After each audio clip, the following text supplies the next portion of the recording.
first year, plays well, then his contract is up. Okay?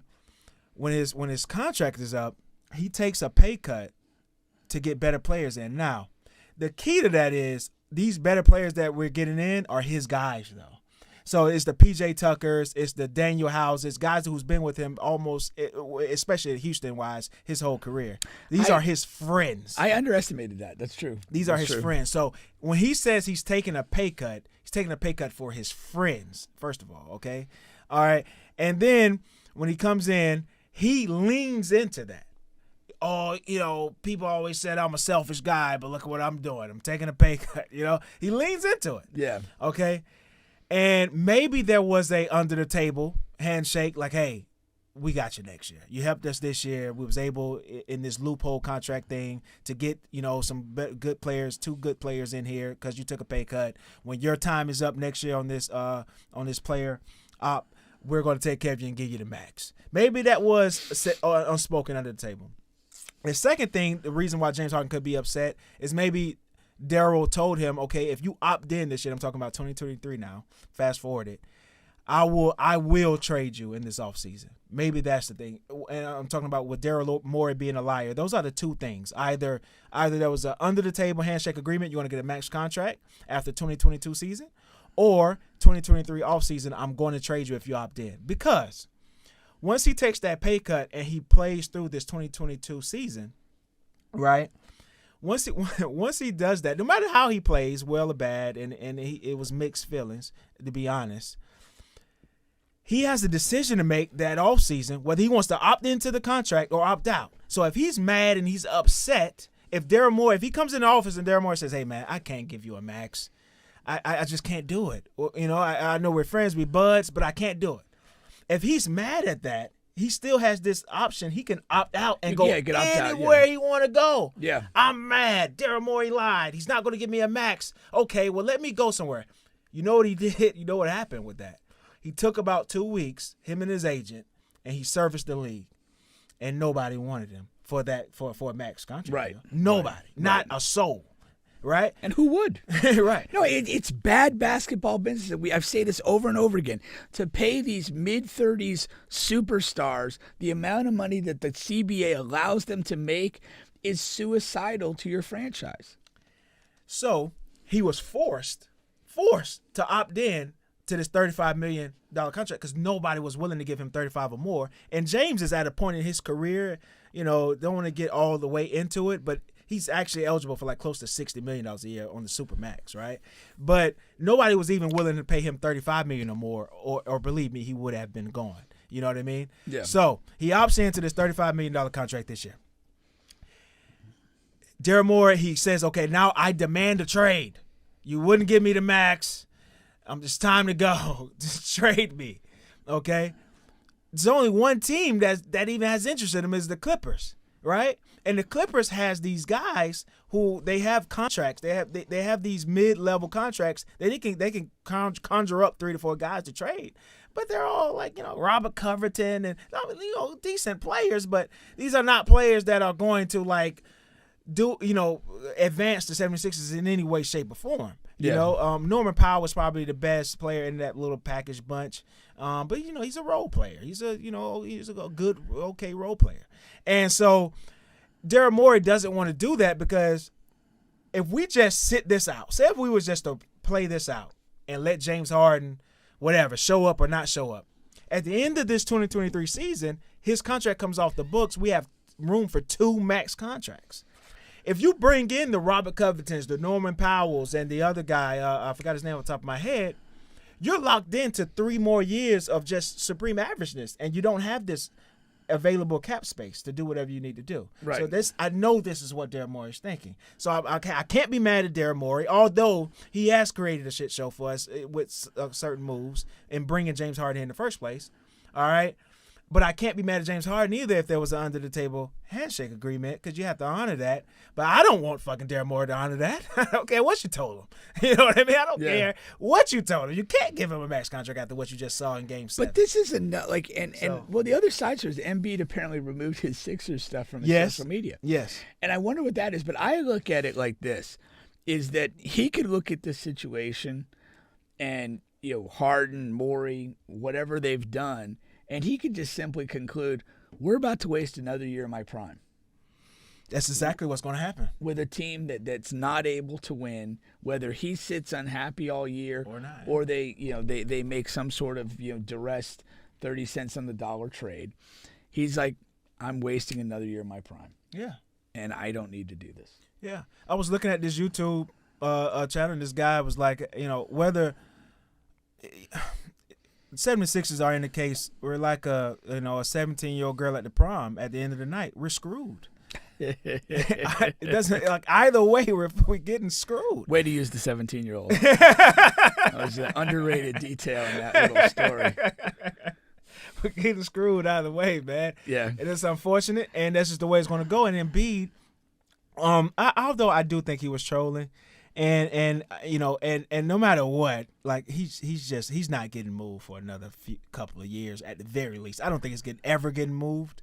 But that's a couple of years away. But he's going to get wasted, man. This year is just going to get wasted, and now this. But he could be the one that finally forces himself to leave. Like that. That's the thing. Yeah, but only our organization is only going to let.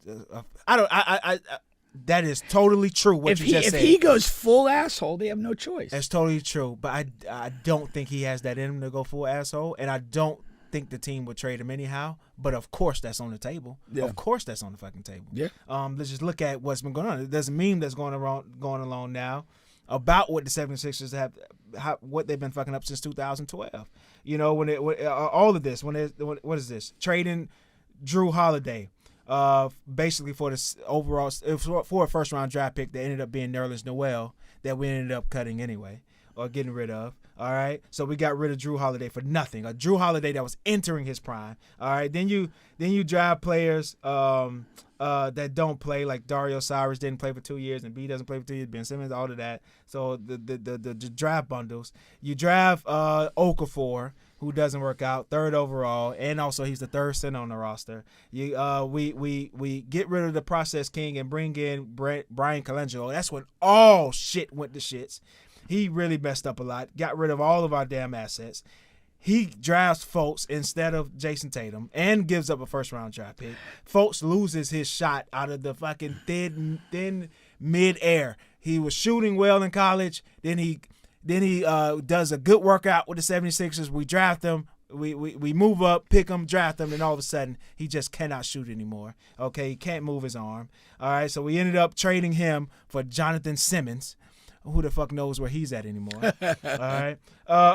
From the Magic. Shout out to the Magic. He might be Delonte West. Orlando Magic finally fleeced somebody. And the one person Orlando Magic has ever fleeced in the history of Orlando Magic sports just happened to be the 76ers. All right.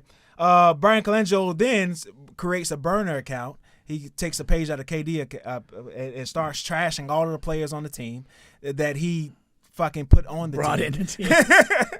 And then the league finds that out, and they fire him. We get Elton Brand in, and Elton Brand continues the shit show and just does a number on what Colangelo just did. And, we all know the Jimmy Butler over Tobias and blah, blah, blah, blah, blah. But here's my question Brown, for you. all of that Here's my shit. question for you. Yeah. Why remain a Sixers fan? Man. Why? It's lifelong, man. But why does it have to be lifelong? You know what's interesting about that? Do you know what the divorce rate is? Listen, you know what's funny about being, because you're a guy who you love players as far as professional sports. You're a players guy and you enjoy watching players, not really teams and coaches and coaches. The thing about being a fan, so I've been a Kansas City Chiefs fan my entire life as well. Kansas City Chiefs 76ers. Everybody who knows me knows that. It's not fun being a Chiefs fan anymore. Now? Yeah, it's weird. It's fun because we win a lot. We have Mahomes, and we're gonna win until whatever the next 15 years. But it's not. It's not as fun. It's not as interesting. Why? It's fun. It's not as interesting. I know. I don't know. I couldn't fucking tell you. But being a 76ers fan is always drama. I'm always hurt. I'm crying, I'm mad, I'm pissed. All of these range of emotions. With the Chiefs, I'm just happy. I'm just like, that's what you I'm just want out of kicking your ass. team. I don't know. Sometimes you want a little drama. I think I don't you're- want this much. I think you're a masochist. I don't want this much. We need to look at your overkink.com search history. I think we'll find But some interesting stuff. I think there. if you put every fan on the truth thing, I think what you think, Black? I think that'll reign to be a little true. I think every fan secretly wants a little drama. They don't want just fucking, Boston Celtics 1960s domination. I do. I think you're off base. I think that people want success for their teams. They see themselves in their teams, or they see what they want to be in their teams when they're good. And I think when you have these people that just say, I'm a Sixers fan for life, and I'm going to go through the good times and the bad times and all this other stuff, I think that's just this weird, self-defense of you continuing to follow a team that sucks. I mean, don't get And me. you'll say you embrace the struggle and whatever. But here's the deal. There's no struggle. That's just stupidity. It is. It's And, stupidity. and by being a fan, you're endorsing stupidity. But we don't suck. We are a very incompetent franchise. But you can look at this window of time and the draft opportunities, the personnel that you've had, the stars that you've had, particularly Embiid, and say, we're wasting this. Yes. This is a fucking shame. Yeah. And here's the deal. You're not wasting it on the court. You're not like the one time you did.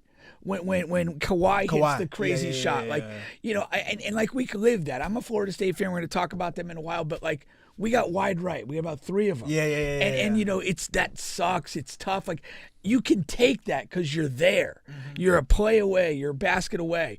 But this stuff, when for basically 6 or 7 years, your team is undermining itself with bad front office maneuverings, and your summer publicity is not adding quality players, but having a disgruntled guy in China, So it's not bad luck. It's just bad management. Yeah, of course. And my thing is, you as a fan, if you stay a fan, you're endorsing this on some level.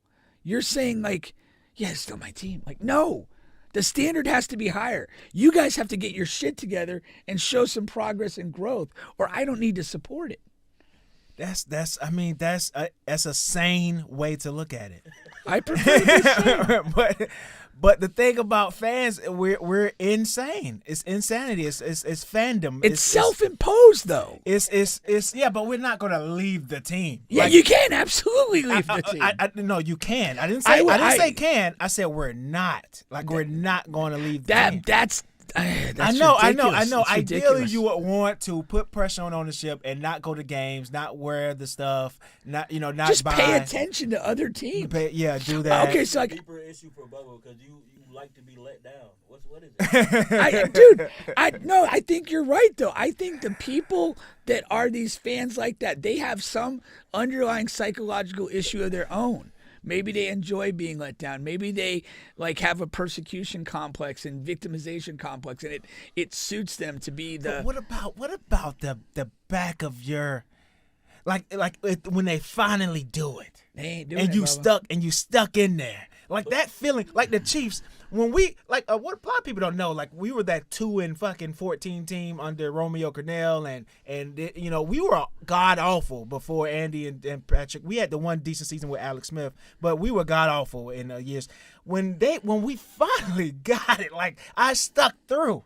There's not much reward in that. I don't get it. It's a reward there, No, man. because I'll say it. Okay, I went to FSU.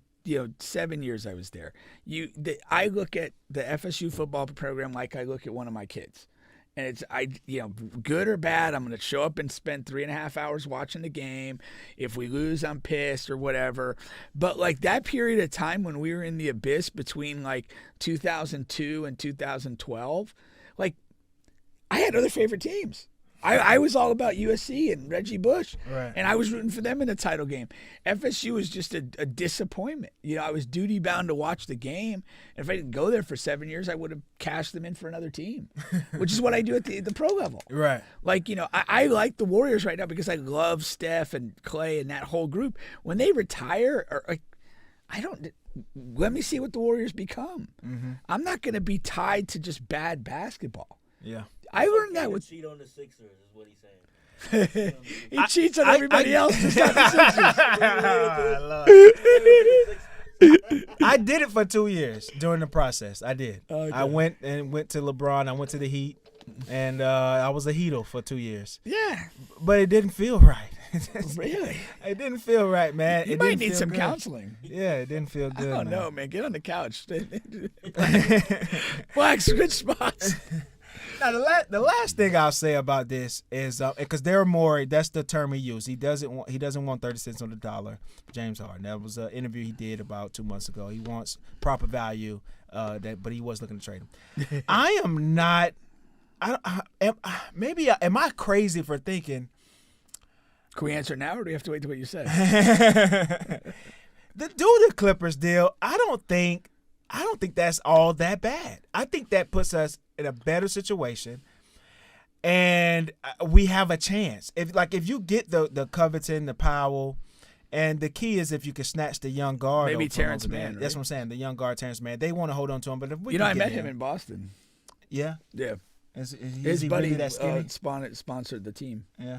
or the tournament. But yeah. Okay. No, I think that's a great deal. If they would throw those three players, Yeah. you instantly have like depth. That's what I'm saying. And you still have Embiid, and you have Maxey. and you have some things. That's fine. And you have like a clean reboot. Like all of those guys in that potential trade are good professionals and low maintenance guys. Yeah. And then you have a chance to be something. You claim you believe in Maxey so much. That move there is I have full vote of confidence in you, Maxey. Yeah. Because you saying you want to run this back with James and you want James back, that stunts Maxey's growth, number one. And number two, you have to pay Maxey after next year. He was eligible for his extension this year. Well, that might be that might be what the plan is. Stunt his growth for a year. So you don't have to pay him a max. Yeah. That might be. If so he shitty. blows up and That's plays so really shitty, great. man. I don't. I'm just. You have to be in pro sports. There are so many variables. You have to live in the moment and play in the moment.